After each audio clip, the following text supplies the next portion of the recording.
Hello and welcome along to the Racing Post Sweet Spot, brought to you by AK Bets. A week of carnage on the golf and a couple of tournaments to preview. The main man is on the punter's bag again this week, Steve Palmer. Steve, so close yet so far last week. Yeah, I mean, it's literally all happened since we last spoke. It's no surprise that the internet and the shed has imploded due to the strain of it all. We had 2 second places last week, and so the golf was pretty heartbreaking. But at least we got football. The football is joyous in many ways. Is it? Well, we are in the quarterfinals. We are. Euro 2024. So we've got to be happy about that. And you're a bit hoarse because of the Greyhound Derby. I know you get a little bit overexcited on Greyhound Derby finals night. The pollen count. That or the pollen count. And the pollen count. Yeah, combination of the two. So yeah, we've got a lot to discuss, Dave. I'll be directed on you on where we're going to start. Right, okay, well, I'll tell you where we are going to start. We're going to start with letting you know how you can get some free bets and Moolah, the welcome offer off of AK Bets. Now, if you open an account with AK Bets, push your first bet on any golf market, you'll get 50% of your stake back as a free bet up to £25. Terms and conditions apply. Qualifying bet minimum 10 to 11, and your code SweetSpot25. So if you haven't got an AK Bets account, get yourself one and use that code SweetSpot25 and get punting away on the golf. Right, we will start then with what was a roller coaster Italian Open, Steve. Your man Tom McKibben was in the clubhouse a long time before everyone else. The wind picked up on the back nine, and he was a big runner. And you were telling me that just before we started rolling that he went a very short price as well. Yeah, that 10 under par clubhouse mark looked like it was going to get the job done. Marcel Siem started round 4 impressively, but his back nine performance was abysmal. He was 4 over par for his first 8 holes of that back nine. So he's going up the 72nd hole, needing a birdie to match our man Tom McKibben in the clubhouse. He's hacked his way up that hole. He's hit a poor drive, he's hit a poor second, but the putter often gets you out of trouble, don't it? He had a 22-foot birdie putt on the 72nd hole, drains that, so it goes to a playoff. McKibben played okay in the playoff, but missed a mid-range birdie putt, and then Siem makes birdie to win the playoff. So yeah, McKibben was 20s on at one point. Siem went up that final hole.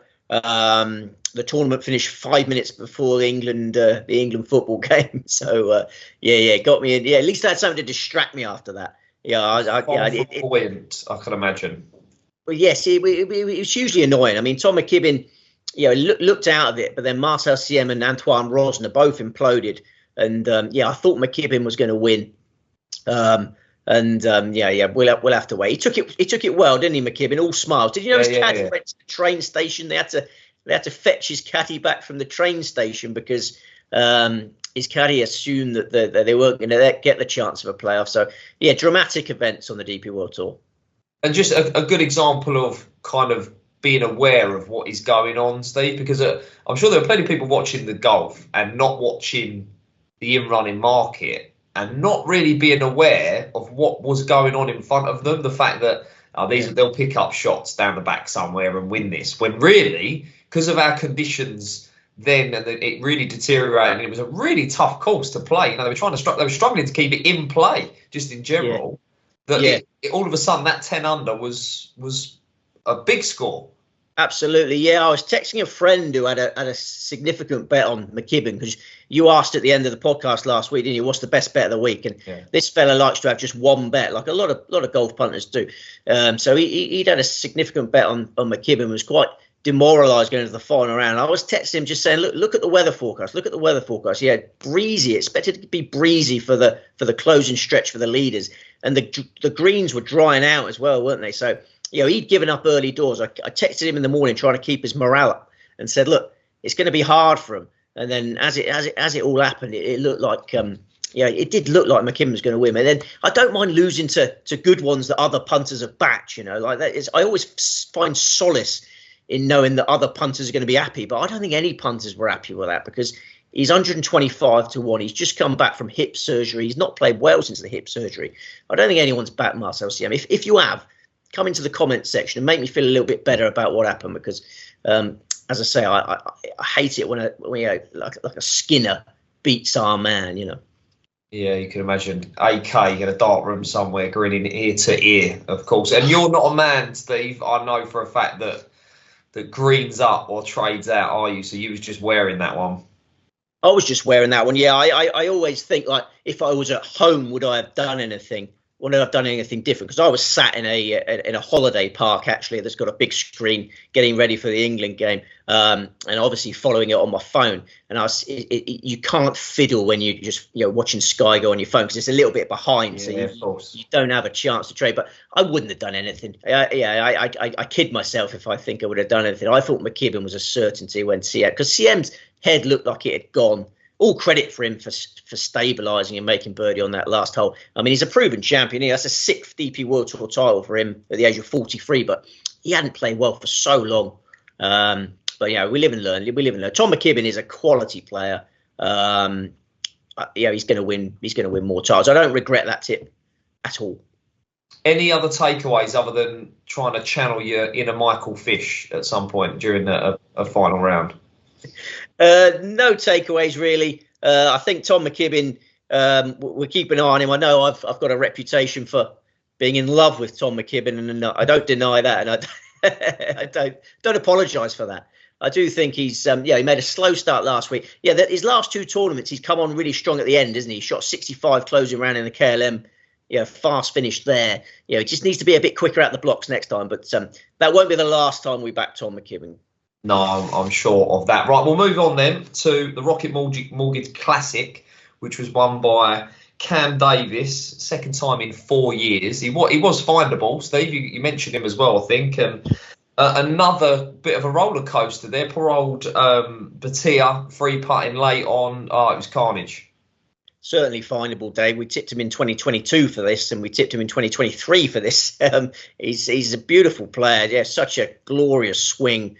Doesn't often putt well, but did enough on Sunday to get the job done. So yeah, that's a 2nd Rocket Mortgage title for him. He won it in 2021. 2-time PGA Tour champion. But yeah, we went for the wrong Davis there, didn't we? Davis Thompson finished tied 2nd. Again, no regrets about putting him up at 40-1. I thought that was the right bet. I mean, he's coming of age. He was 9th in the US Open, 2nd last week. Davis Thompson, like Tom McKibben, 2 players that we've been keeping on side for a long time, and we will continue to do so, Dave. Just, we always want to bet winners, but just enjoyable golf to watch as well. As someone who wasn't as heavily involved in as yourself, it was entertainment. Yeah, nice congested leaderboard. The England game obviously finished on a high, and then settled down for the golf.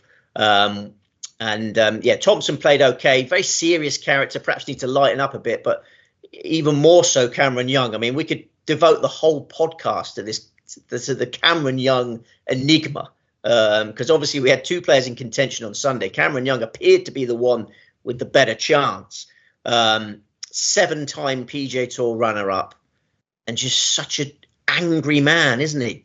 I mean, yeah, we mentioned last week how unlucky he's been in a lot of those defeats. He's come up against top-class opposition and narrowly lost. But the last 2 near misses he's had are really quite disturbing. The Valspar Championship, he bogeyed the last, really ugly bogey at the last to gift Peter Malnati victory. So obviously not up against a top-class player there. So that was disturbing. And then on Sunday, he's 1 behind on the 14th tee, Dave. 1 shot behind. He pulls his drive slightly, disappointing shot, and then snaps his driver. Did you see that? Yeah. He's had a tantrum. He's not done the full tantrum where you lob it and chop it, karate chop it or whatever. I've seen a fella, I used to work at a golf club, came down golf club, and I saw a young lad who had huge potential but had temperament issues. He karate chopped his driver once, chopped it in half, because these light, these graphite shafts. He hit a bad shot, went like a... Was someone holding it for him? No. He karate chopped. He held it in one hand and karate chopped it with the other. That's such a tantrum. Yeah, that's power. That's power as well, there.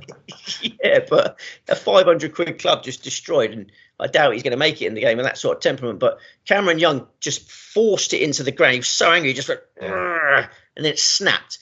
So he's now without a driver for the rest of his round. He's got 5 holes to play. One of them's another par 5. He was on a par 5 there, the 14th. The 17th's a par 5.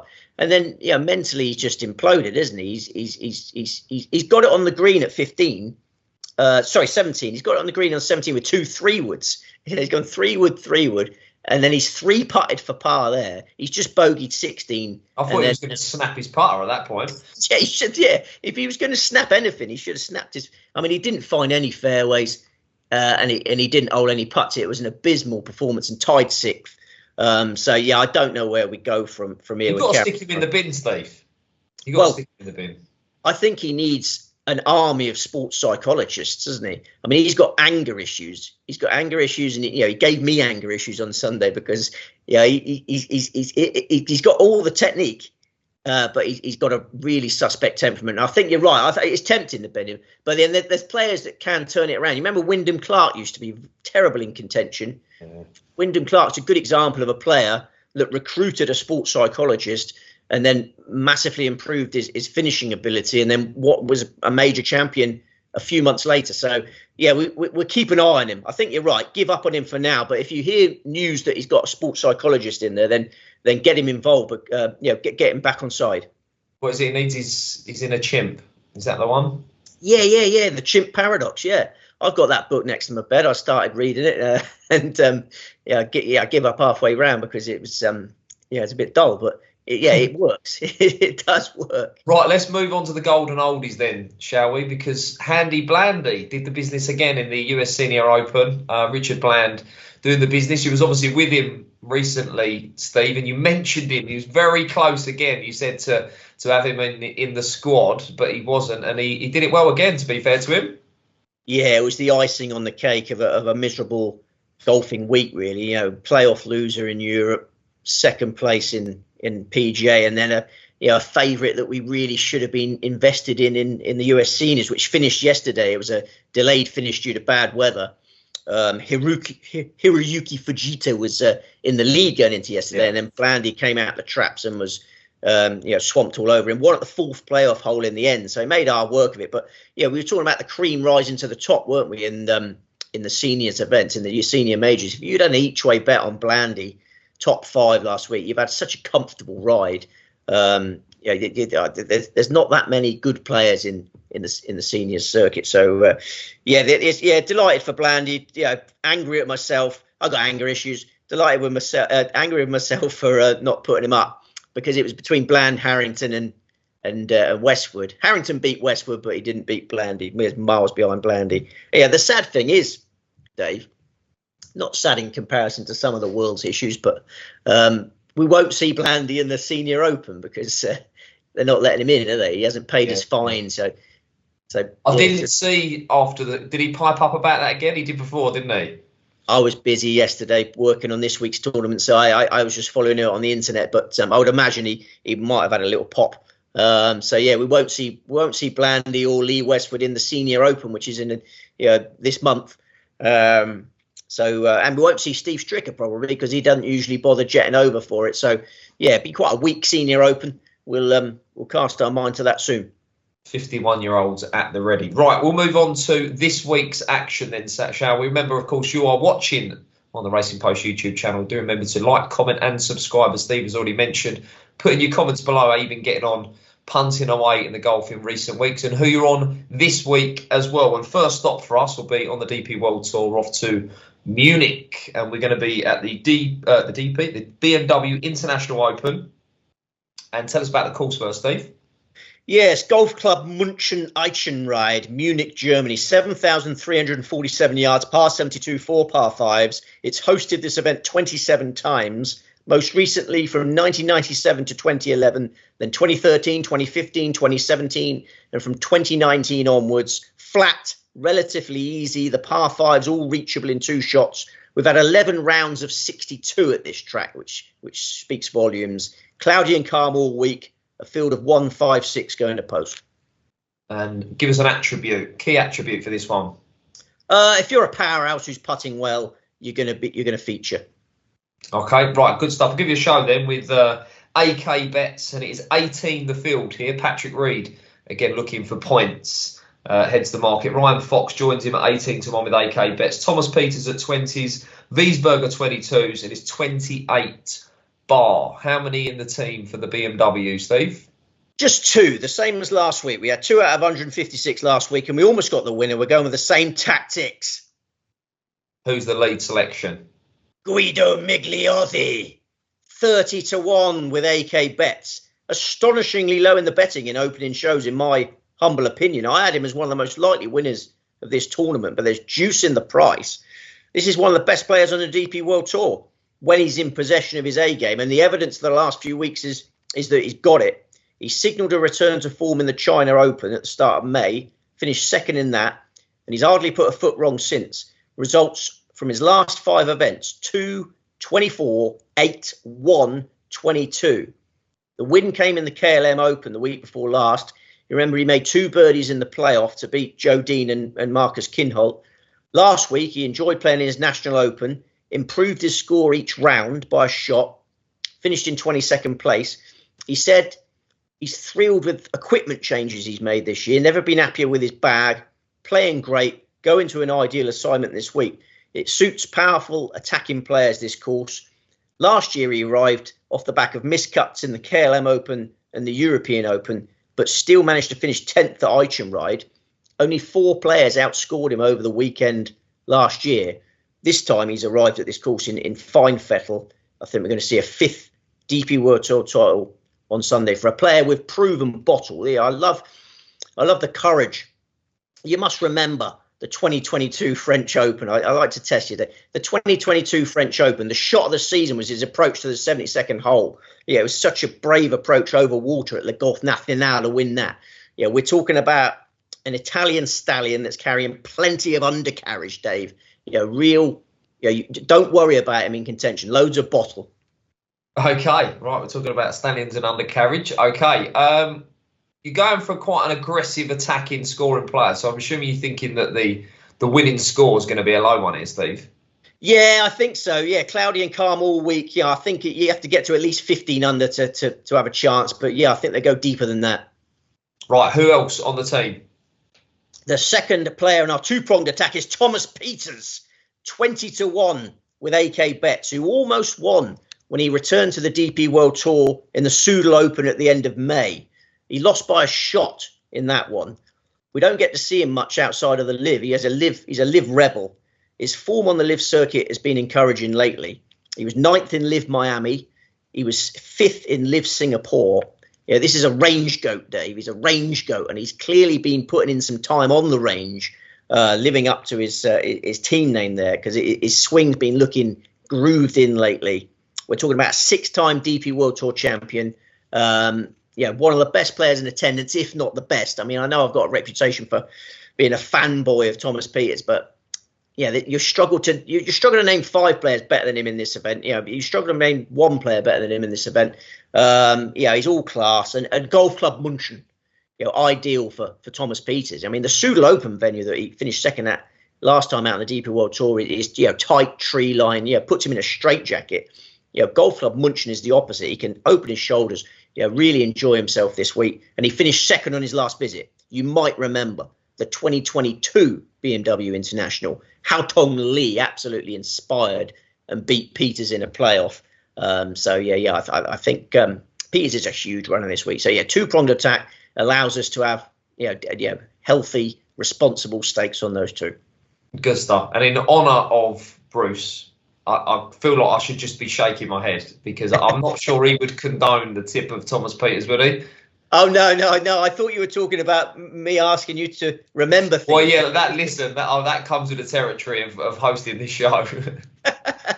You can only remember what happened on Saturday night at Toaster, can't you? Oh, yes. The favourite flopping out the boxes. I mean, there must have been gasps of despair as the favourite flopped out the boxes. Every other bookmakers, not from the bookmakers. Oh, of course, yeah, those horrible, scummy bookmakers. Only is that going to get edited out? Sorry, they're not scum. We're all friends in a way. We're trying to crush them. It's fine. We're trying yeah. That's it. They are the enemy. Let's not get away from it. Trap 3 flopped out. About the only favourite that didn't win at Toaster on Saturday. Yeah, it was. It was a bit of a fab fest. Yeah, just talk about some of the other players. I knew before even asking you that there was going to be no love for Patrick Reed. He's just a favourite that you're going to look to take on. Well, he was a flopping favourite last week. Yeah, I thought he was a terrible price last week. He finished 29th in the Italian Open. I think he'll be a flopping favourite again. This course suits attacking bombers. It doesn't play to Reed's strengths. He's making his course debut at a venue that loads of players know like the back of their hand. No value for me, Reedy. And he was joint favourite, in fact, with Ryan Fox. What are your thoughts on him? Foxy's jetting over from the Rocket Mortgage. Long trek from Detroit. Not a player I like to back at short prices. He can have cold spells with a putter. Just much prefer my two. I think Migliozzi should be jostling among the favourites, and Thomas Peters maybe should be the favourite. I'm really happy with those two, and hopefully we'll get a bit more luck this week. So there was no one else that was sort of nearly on the list? No one else on the radar?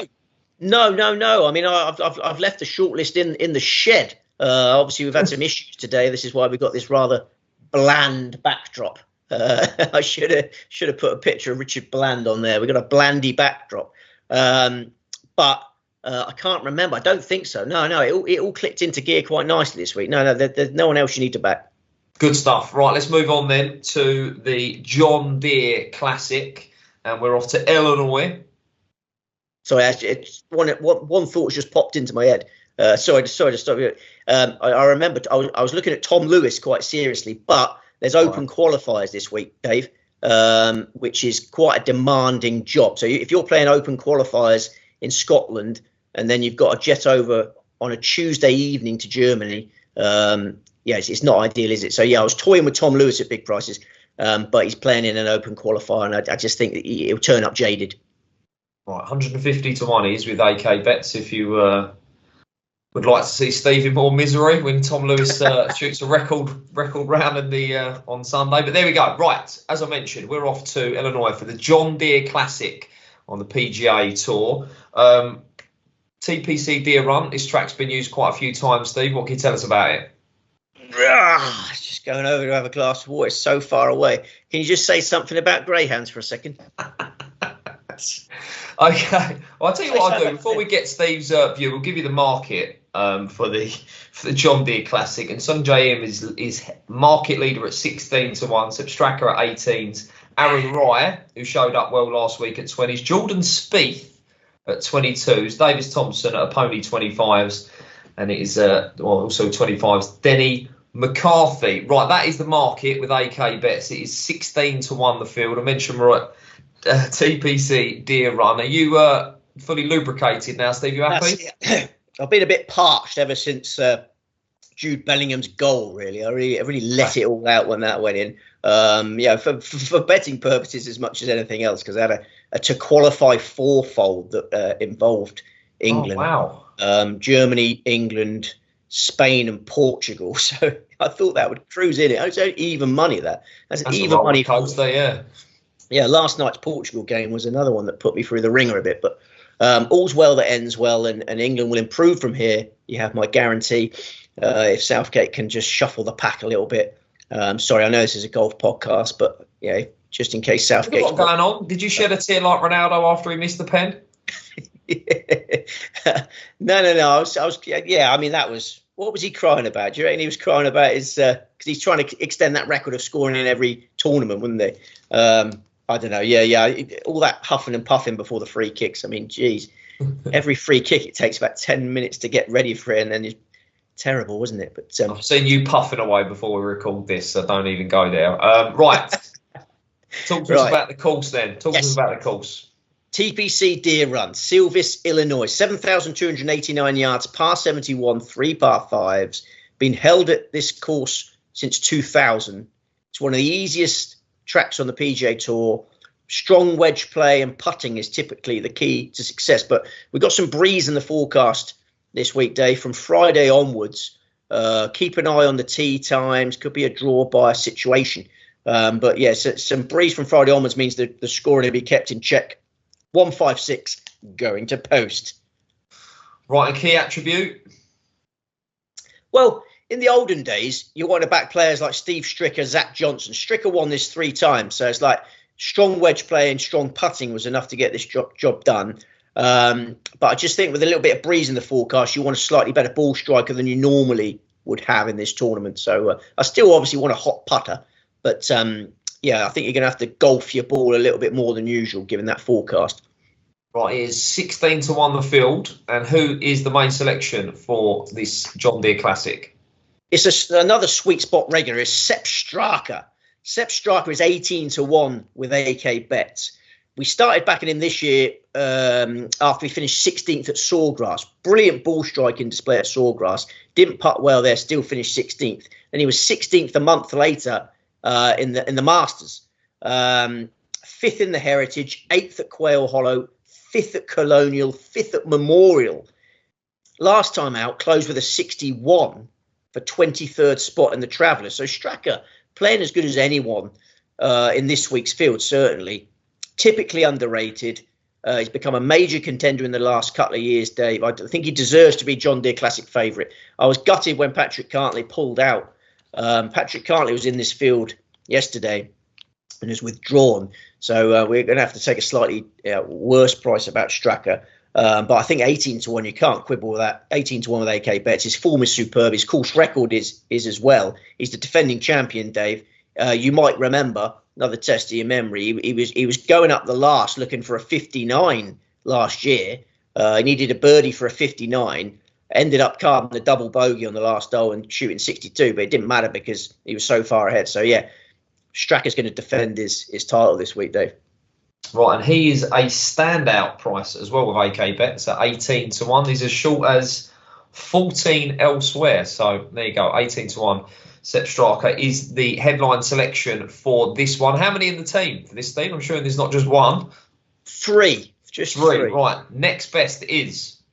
Yeah, you're right. I mean, I did notice AK bets didn't even make Straka favourite. So get stuck into AK. He's probably still having his scars from McKibben's playoff losses. This week will be our turn. But yeah, next best is a 28-1 chance with AK bets. And that is Maverick McNeely, who I thought I'd leave alone this season. He's working his way back from injury. He had a shoulder problem. He had a torn ligament in his shoulder. Took some time off. Actually used it very productively and became a pilot. He got his pilot's license while he was resting his shoulder.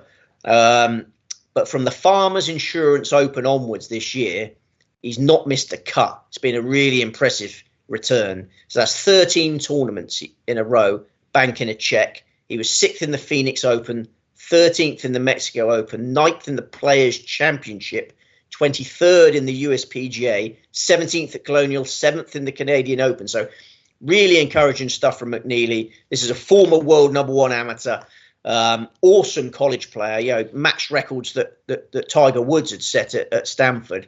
PGA Tour success seemed inevitable for McNeely. Hasn't happened yet. He's only 28.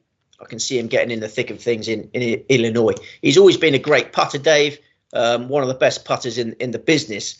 So he's got the tools for a low-scoring event like this. But what's impressed me this year is driving's improved.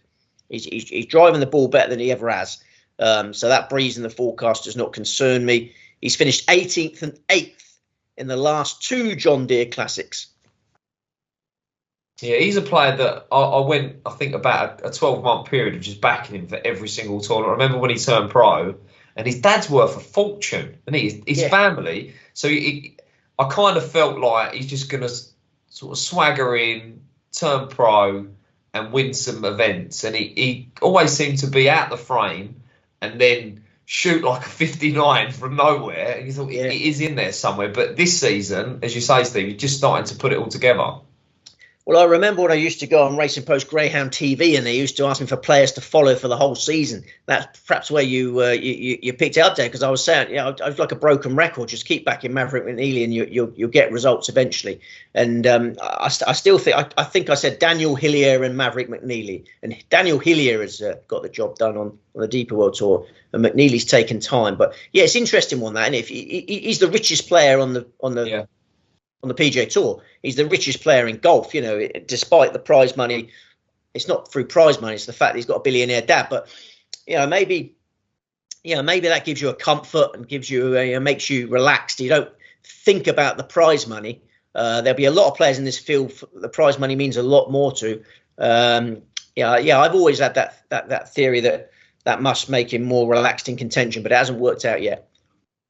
Yeah, I went through the same period. I think I was back in Ernest Gulbis. I don't know if you know him, the tennis player. He's Latvian, and his dad's like the richest man in Latvia. So he was like taking helicopter rides to tennis events that I think the winner's prize would pay for the fuel for the helicopter, you know that. But I like that kind of player that is not under the cosh, like needing to win for their livelihood, because that kind of swagger and bullishness and confidence can sometimes get you over the line. Yeah, it's an interesting one, isn't it? Because you could look at the other way, and then would they be a bit lazier because they don't need it as much? But I think in a game like golf, where nerves can take hold of you so much, I think it definitely helps. Like you saw Battier on the last hole, Akshay Battier on the last hole last week in the Rocket Mortgage. He hadn't missed a putt under 6 foot all week, and then he 3-putted the last to surrender the title, didn't he? And very twitchy on that second putt. So nerves hit him there. McNeely, when he's in contention, will not have nerves about the prize money. Totally irrelevant. So, I think he's a man to get on side. He's made a much better return from injury than I thought he would. Just so consistent. So, I think we have to have him on board in this field. There's no reason not to back Maverick McNeely this week. Well, that's quite a statement. Right, who is the third member of the team, Steve? The third and final is a keeping the faith job. You can probably work it out from there. Davis Thompson. We can't leave him alone again. He's 25-1 this week with AK Bets. Perfectly fair. This lad is quality. He served his PGA Tour apprenticeship. He won on the Corn Ferry Tour in 2022. Clearly ready now to win on the PGA Tour. You might remember the 2023 American Express. Only John Rahm was too good for him in that. That was the start of last year. Last week only Cam Davis was too good for him. He was second as well in the Myrtle Beach Classic in May. So just knocking loudly on the door of the PGA Tour winners enclosure. He could come crashing through on Sunday. So, I like a three-way attack on this tournament. He finished 31st on his John Deere debut last year. So knows the course as well. So, three-way attack on that one. Two-way attack on Europe. Lots of multiple opportunities, Dave. You're very good at working out how many selections that is. So we've got some doubles fun to have as well. Well, I think 2 times 3 is 6, so you've got 6 each-way doubles there. I wasn't really testing you too much. Some of the other market leaders. I want to start with Jordan Spieth sitting there at 22s. Why? Yeah. Well, I mean, I think it's too short.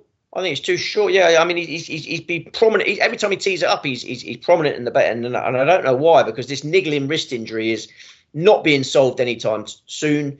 His driving has been okay. Well, his driving has been as good as ever. He used to be an erratic driver, so I don't think the wrist affects his driving. When it's pegged up, when the ball's pegged up, and there's no danger of any pressure coming on the wrist, he's got the light. The drivers tend to be like the lightest club in your bag, doesn't it? So I think he's got confidence in his driver swing, and that's showing. But when it comes to taking divots with your iron play, his iron play's been terrible. And I think that must be wrist related. He needs to sort it out. He needs to have surgery in the close season, in my humble opinion. But he's a 2-time John Deere Classic champion. Yeah, I mean, the course will suit, won't he? But he just doesn't win anymore. No, he's proven on the course, absolutely, emphatically proven on the course. But I can't have him at the moment because of his iron play and his wrist issue. Right, the favourite is Sung Jae Im at 16s. What are your thoughts on him? Yeah, wrong favourite for me. Sepp Straka should be favourite in my humble opinion. Im just misses too many tiddlers for me. Not a player I should be backing at 16-1 for this, I don't think. Yeah, it's cold spells with the putter. And the other one, Aaron Wright, who obviously showed up well last week. Yeah, he hung on in there. He was in that logjam, tied for second. But his accuracy is not particularly rewarded off the tee here. That's his main strength. No, I can't be backing him at short prices. Okay, good stuff. Give us a roundup then, an overview of your 5 selections this week, Steve. BMW International Open, Guido Migliozzi, Thomas Peters, John Deere Classic, Sepp Straka, Maverick McNeely, Davis Thompson. And you know what's coming. If you could just have the one bet this week on the golf, who would it be? I didn't know that was coming, but I didn't prepare. It comes every show, so you should know. I need to get used to that. That's one of these new features that you've really stamping. Some people just want to have one your authority on the. What is the Steve Palmer best bet of the week? And that I hear you. I absolutely hear you. Yeah, I think Guido Migliozzi is being chalked up at too big a price. I mean, they should be jostling for favouritism with Thomas Peters, and he's not. So yeah, I'd have to say Guido Migliozzi. Yeah, and then obviously England to win the European Championship. You happy with that? Yeah, we're Fabs now. Clear Fabs because of the draw. Yeah, it's just draw related, isn't it? Yeah, I mean, I think Germany, Spain probably is the final, isn't it? When they play against each other in the quarters, don't they? But yeah, I just hope we stay in. Yeah, if we make the final, we'll have some fun with it. It's more about the kids. I know you've got 2 young kids. I mean, both of my kids got Palmer shirts. You know, they got Palmer on the back, England shirts with Palmer on the back. And then when Cole Palmer comes on and changes the game he has to start, doesn't he? If Cole Palmer starts, my kids will be elated, and I think the whole of England will be elated because you think he should start, don't you? Yeah, he's been brilliant. Absolutely brilliant. Start Palmer, put Saka left back, put Trent right back, get Gordon on left wing. If we can attack down the flanks, I think it'd be a totally different England side. I think I think it all stems from Trippier. Trippier's the problem. We need to get rid of Trippier. You know, he might be injured. Hopefully he's injured. And then, don't wish that on someone. Well, no, I don't want him seriously injured, but hopefully he's got a little niggle that keeps him out for the rest of the tournament, because I think all the problems are stemming from Trippier being left back. And yeah, but if Southgate just plays the same team again and just, it's going to be pretty depressing. But yeah, I just want my kids to see England. I just want myself and my kids to see England win something, because they're fully invested in it now with their Palmer shirts. And yeah, I'm 46. I had my birthday last week there. I turned 46. 46 years of watching England win nothing. Right, good stuff, Steve. I'm confident this week. I'm confident. Yeah. Confident. No, right.